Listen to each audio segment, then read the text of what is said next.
Hi everybody, Martyn the Flicking Feathers again today, and I'm tying Sawyer's pheasant tail. Now I've got an old video on the channel, but it's not as clear as this. It was in my old camera, so I thought I'd do it again.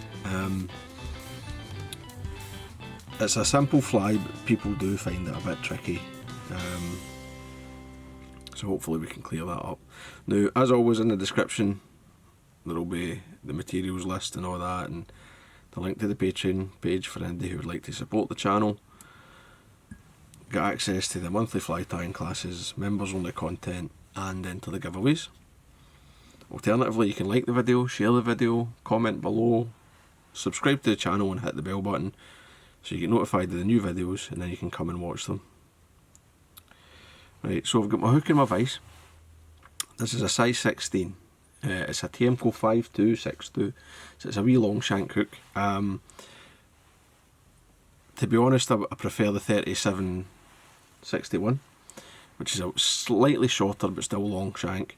But any nymph hook that you like will do, and see you tie them 16s, 18s,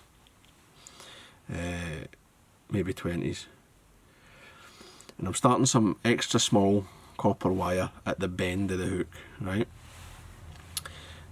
Now, originally it would be the sort of reddish lacquered, brick red lacquered wire. If you know like an armature winder, they might be able to get you some.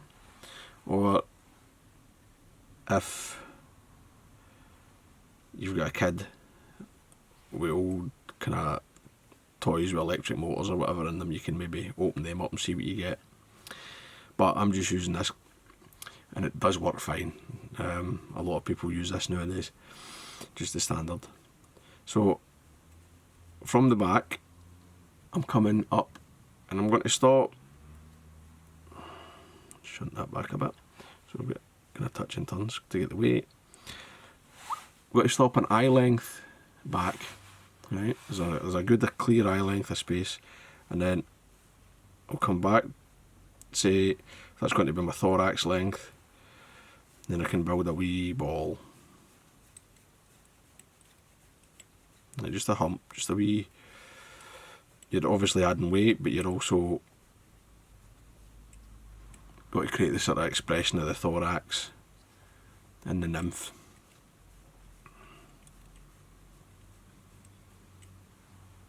A bit more. Right, I'll call that good.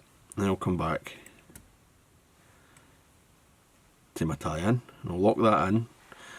So I've stepped out onto the bare hook and the tag end. Just break that away, and that's basically your blank. You don't need glue or anything. That's actually pretty secure. The wire grips the hook quite well. Now the rest of the fly is just pheasant tail fibres, so I'm going to take, on a 16, 4 or 5. It's plenty. Now if you get really long pheasant tail, you can maybe do a 14 on this size, on this model of hook. But so a single turn, and then very gently just draw it in.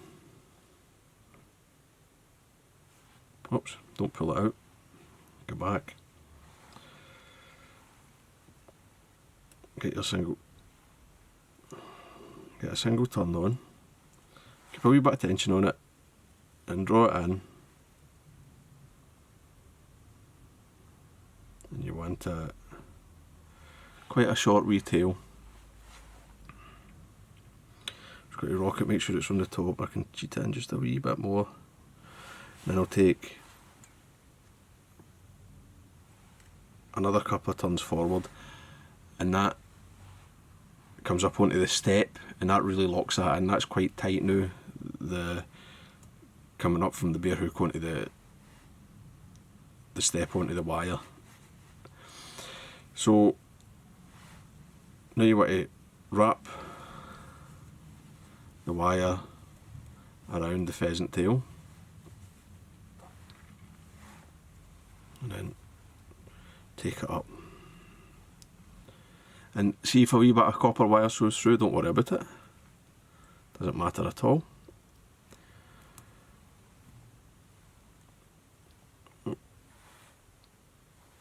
You can see there how you get the taper as you come up.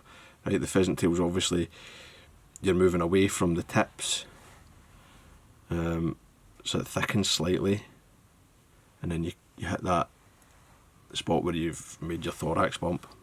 When you get to the base shank, separate the pheasant tail, 2 turns of wire's enough, and then just come back to the back of the thorax with the wire. You can try to step it in one leap if you wish, it doesn't make any difference really. I just put the extra turns in. A couple of turns at the back just to grip that, and then we'll come forward again, just spiral it forward. Catch it off.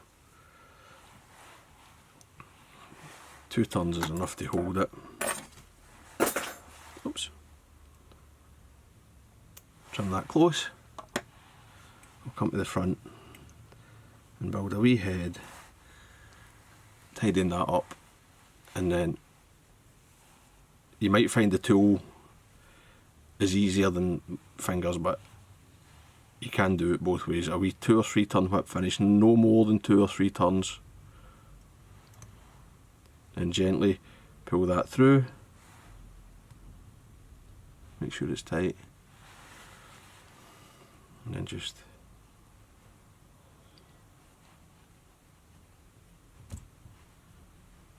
break it away. Now it needs to be sealed really, it can unfurl. You can use super glue if you like, but I think head cement's enough.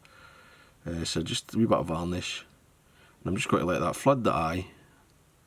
Right, a good amount of varnish on that exposed wire, and I also like to just touch the back of the thorax cover just to protect that a wee bit. Then I come in,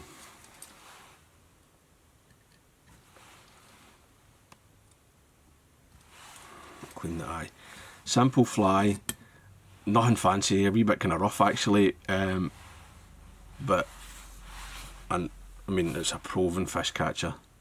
It's got to catch you fish from the start of the season to the end of the season, tied in different sizes, and it's a bit tricky at first, but once you get into the way of tying them, they're not that bad. So I hope that was useful, I hope you enjoyed it. If you did, remember to give me a thumbs up below, and I'll see you for another video. Tight lines guys, bye.